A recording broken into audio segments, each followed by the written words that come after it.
Hello, I'm That Casual Gaming Guy, and welcome to another episode of Wild Gardens Zoo. And in this episode, we're going to start off by building some staff areas with like the zookeeper huts and some quarantine areas on either side of the central area here of our zoo. And what I'm going to do is I'm going to start off by building this one here, and then I'm just going to duplicate it. Make everything the same on both sides. And I just think it's going to make my life so much easier that way. And I do this just really simple. I put in a little bit of foliage, mainly for the staff. It's not like the guests can see any of this. And of course, then I make sure that this stupid negative impact isn't negatively impacting our guests.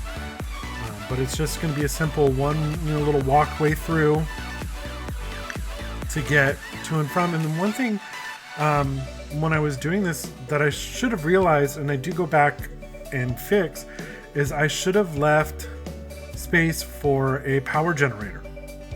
We were having that discussion in the last couple episodes about the power, and I don't know, at first it's just something that slipped my mind, but like I said, I do put it in there, and I think it turned out rather well. One of the other things that I do, and I can't remember if I did it within this episode or the next episode, I'm pretty sure it's this one, not the next episode, the last episode, is I put in a solar panel attached to that upper area in the centerpiece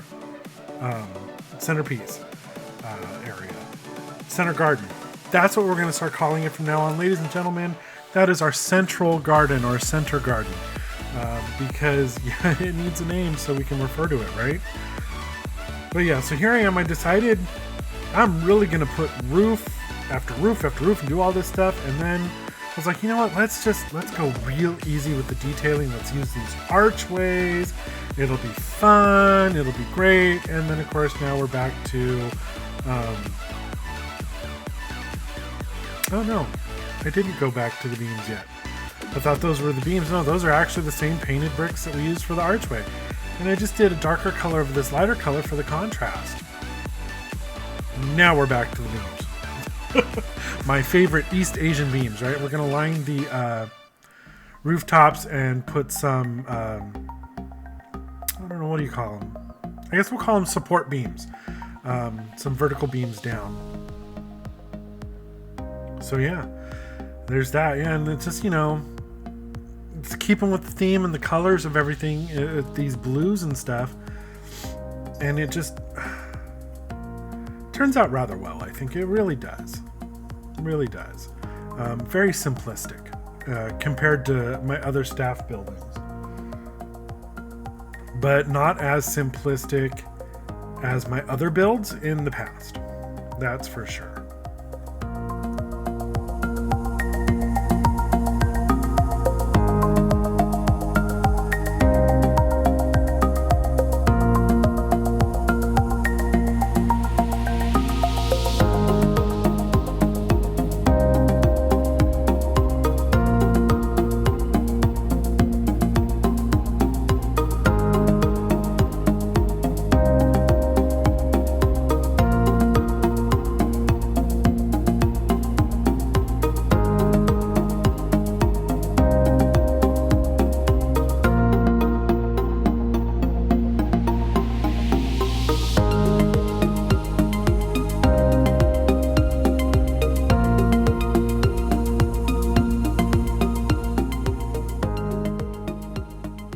Unlike the last episode, I'm not doing this episode all in one take. And, I've already, flubbed here and there a little bit too much to even try, because I don't want to go back and re-record what I did say that turned out good. So, yeah, so this one's going to be a little more edited as far as me talking. But I'm going to try and talk as much as I can, because I believe, and you can feel free to correct me if I'm wrong, it's better than sitting here just watching me do my thing and have music playing. Yeah. So right now what we're doing is trying to get the foliage in this area just right, I guess. Yeah, just right. And instead of just filling the entire area, what I decided to do was just concentrate on where the windows in the staff rooms are, as far as, you know, putting stuff. And then of course, you know, with the wonderful elephant grass, because you know me, I just lined the back there. And there's still a whole lot that needs to be done with this area, especially around it, as far as the front and stuff. Alrighty, so yeah, okay, so it is this episode.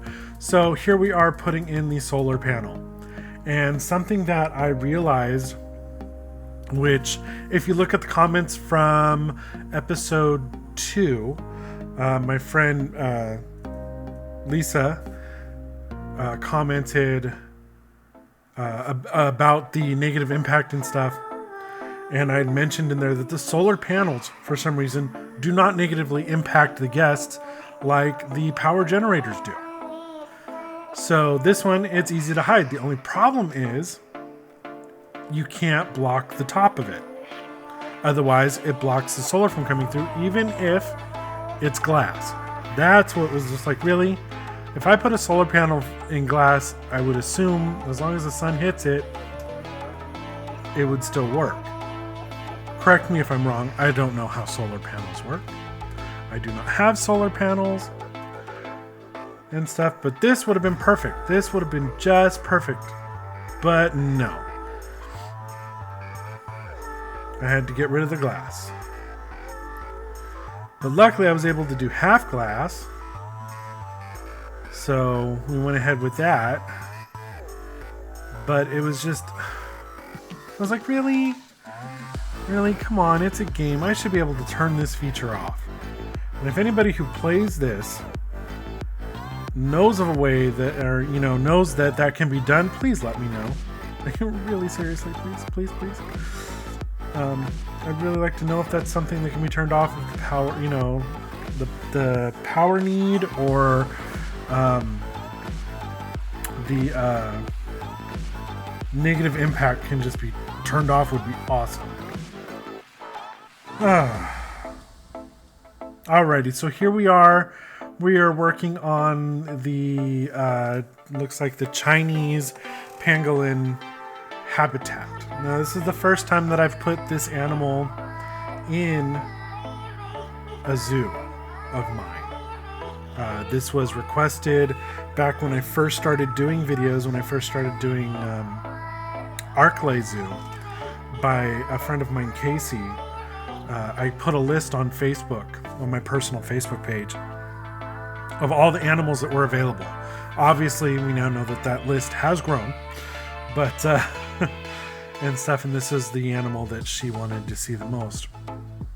Now, what I was trying to do here is I was trying to space these roof pieces out for their shelter so I could put glass in there.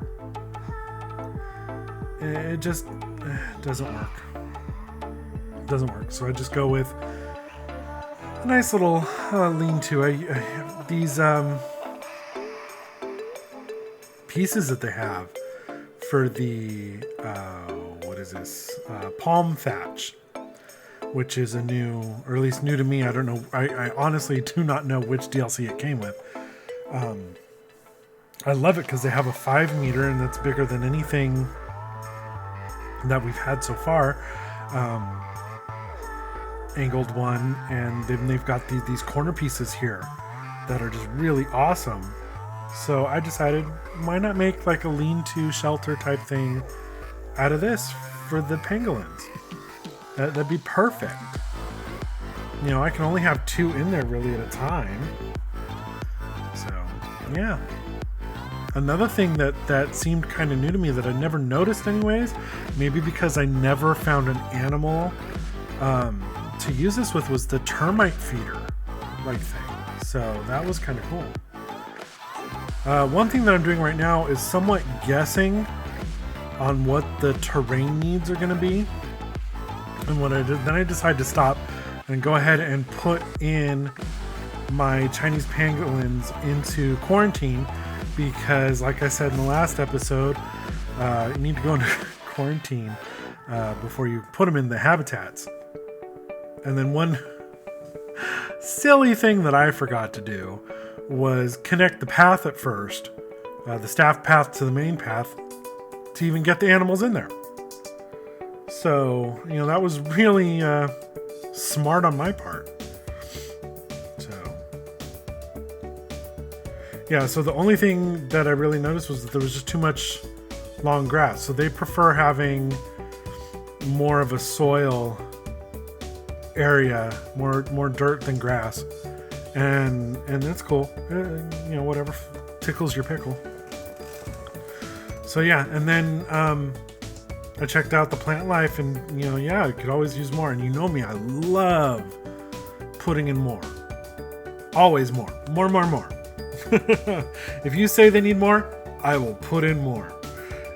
If you say they need less, I'm gonna be a little upset. Alrighty, so now we're gonna move on to our other habitat that we're putting in today, and that is gonna be our Galapagos giant tortoises. And one thing that I really wanted to play with were these new bamboo pieces, but I couldn't figure out a way to do it at first. So I went ahead and decided to go with these rune walls, or not rune walls, temple walls. I'm really tired, but I was like, okay, how can I do this? And I was like, oh, well, all right, well, we'll do this and this, and that works. And then I'm like, let's line up the bamboo along the edge here.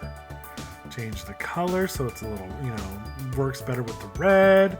Although yes, red and green are complementary colors. And I was like, this is gonna look pretty cool. I love this jagged, bamboo things, and it's just awesome. And then I decided, oh, we got to do the inside. Oh, we got it. Yeah, there's no ifs, ands, or buts about it. It has to happen this way. And it turns out, in my opinion, is the best shelter that I've built, for any animal so far. I'm sure, your opinion could definitely differ from mine. So, that's something. And then I had the spaces in the corner. I was like, okay, well, it needs support for the roof.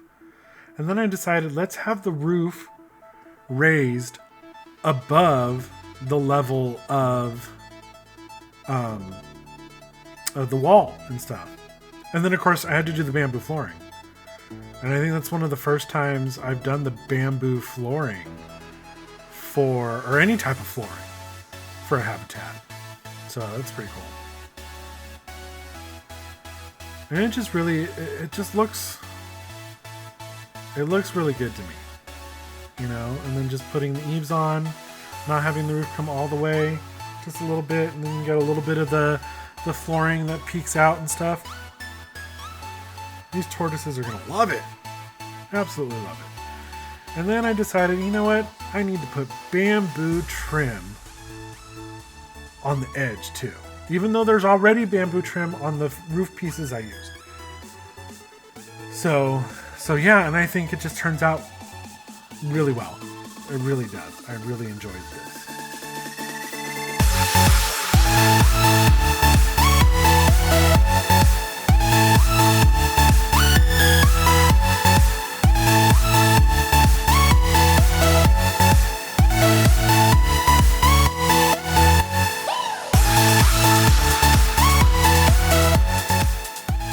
Alrighty, so now we're going to put in all of the, or most of the enrichment and food items and stuff, as well as the terrain. And I just went ahead and I knew certain things that they needed as far as terrain just from working with these animals before. And so I knew there needed to be sand and soil and all that stuff. And then I do like, how in the filters you can filter it out to species for the habitat stuff, and biomes and regions for the nature stuff. It's really cool. And one thing I like about these tortoises is you can go hog wild with the plants and stuff. They actually don't mind it. So one of the things too that I've been doing is something I learned from the mistakes of the past is using the two-way glass for all of the exhibits that I use glass for.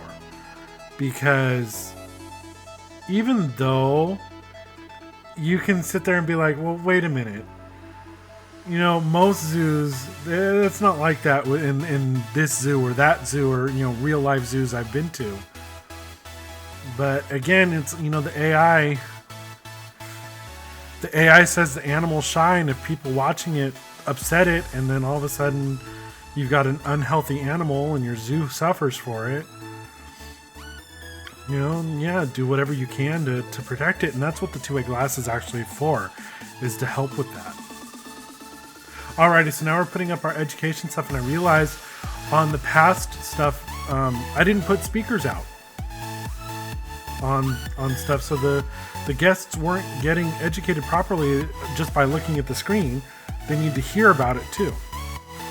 So I put the speakers out for the audio for all the habitats so far.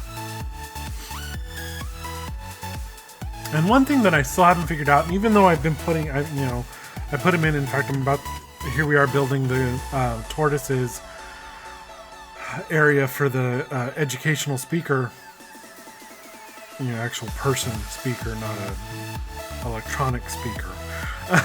You know, sorry, it gets confusing, doesn't it? But one of the things that I noticed is I don't know what the heck I'm doing as far as how this is supposed to be. I don't know, you know, I've noticed that the actual educational speakers aren't going to the podiums. So I don't know how this mechanic works, is I guess what I'm trying to say. But I'm still gonna put it up. I'm still gonna do the stand areas and, you know, all that. Another thing that I noticed, if you look at, and I don't know if I mentioned this before, so forgive me if I did. I looked at the scenery rating for this educational speaker, and it's really low. And I'm like, well, I've got it, you know, surrounded in scenery. Well, what the heck? You know, all the other ones I've done, you know, less than some of this, and it's at 100%. So, you know, what's going on? Well, I figured out what happened. It's picking up on the garden, the central garden, as scenery attached to it. So, because even after this, even all these hanging vines and me taking the time to really put these out, you know, and stuff, it still gives me, like, I think a 58 at the end. So yeah, that's one of the annoying things. I'm like, okay, I would look at this and yeah, it's a little rudimentary, I guess you could say, but it's still pretty awesomely designed. You know, most places that have an educational speaker area or a podium area is, you know, it's just plain. Heck, look at the Oakland Zoo and the keys. And anybody who's ever been to the Oakland Zoo in the past, I don't know if they have them still, or San Francisco Zoo. It might have been both, but I don't remember which one it was more predominant at. Had these elephant keys, different colors and stuff like that. They might have been different animals too, but all I remember is a blue elephant key. And you stuck the key into the speaker and you turned it, and it started, you know, the educational talk and everything, you know, and that was just, that's all it was. There was no scenery around it. There was no, you know, so I don't know. It's just some of this stuff. Well, yes, I know there's a little voice inside of my head going, it's just a game. Those are the mechanics of the game. Deal with it. But then part of me is sitting there going, You want this to be a simulator. You want this to simulate real life. Yet you're wanting too much. You know. But in the end, as long as stuff gets done the way it's supposed to, or, you know, I guess not the way it's supposed to, but as long as it's at least above 50%, I guess as far as it comes to like the scenery stuff, I'm okay with it. That's fine. It's fine.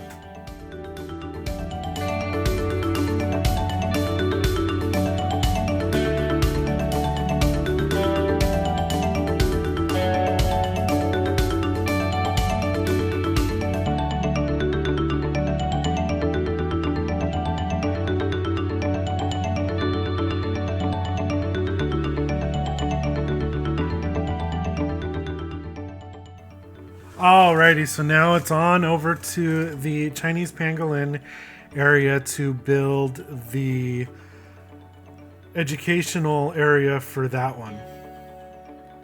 And I went with the total East Asian theme. And I think it turns out really well. I took all my favorite parts, you know, my East Asian wall decoration beams and stuff, and I left them red. I figured, wow, that'd be really cool. You know, and stuff to have this stone and then this pop of red, you know. But I think it turns out really well. In fact, one of my probably favorite builds for the educational area and stuff. But yeah, so that's pretty much gonna bring us here to the end of the episode, because it's just, you know, after this it's a lot of copying and pasting. So yeah, we got about a minute left, I think, of gameplay. So that's it. That's episode 4, ladies and gents. I am that casual gaming guy. I also go by Steven. And if you enjoyed watching this video, please hit that like button. Give a comment down below. Let me know what you think about Wild Garden Zoo so far. Let me know anything you want to let me know. Even just say hi. That's totally fine as well. Also, if you are new to the channel, please hit that subscribe button if you like what you saw. The only way that I can keep doing this is if I get more subscribers. And more viewers. So please tell your friends. And I'll catch you guys on the next one. Bye-bye.